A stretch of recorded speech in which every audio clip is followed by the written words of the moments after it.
आपण पाहतो करंजाला मच्छीमार बंदर तयार करण्याकरता त्यांनी जो पाठपुरावा केला, मागे आम्ही त्याचं भूमिपूजन केलं।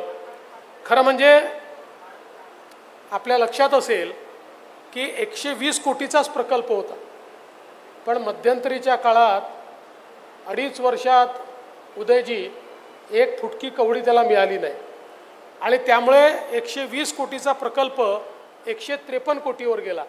पण महेशजी आता चिंता करू नका, तुम्ही जी अपेक्षा केलेली आहे फाईलवर सही झालेली आहे, फायनान्समधनं क्लिअरन्स होतो आहे, 153 कोटी रुपये पूर्ण तुम्हाला मिळतील आणि अत्याधुनिक अशा प्रकारची जेटी।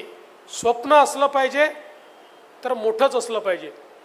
फिशिंग हार्बर हे या ठिकाणी तयार होत आहे आणि स्वप्न काय आहे तर देशातलं सगळ्यात मोठं सगळ्यात आधुनिक फिशिंग हार्बर तयार झालं पाहिजे। तुमचं हे स्वप्न निश्चितपणे पूर्ण होईल हा विश्वास मी तुम्हाला देतो, कारण आपल्याला कल्पना आहे की मोदीजींनी नील क्रांतीची योजना आणली।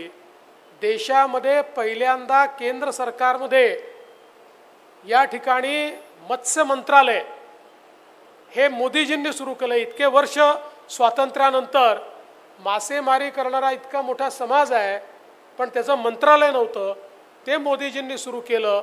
हजारो कोटी रुपये त्यांनी दिले आणि आता मत्स्यपालन असेल किंवा इतर सगळ्या गोष्टी असतील याकरता अतिशय डेडिकेटेड अशा प्रकारचं काम त्यांनी सुरू केलं।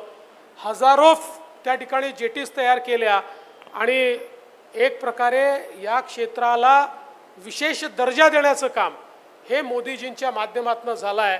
आमच्या मासेमारी करणाऱ्या लोकांबद्दल, आमच्या बांधवांबद्दल जेवढं काम हे मोदीजींच्या काळात झालं एवढं कधीच यापूर्वी झालं नाही।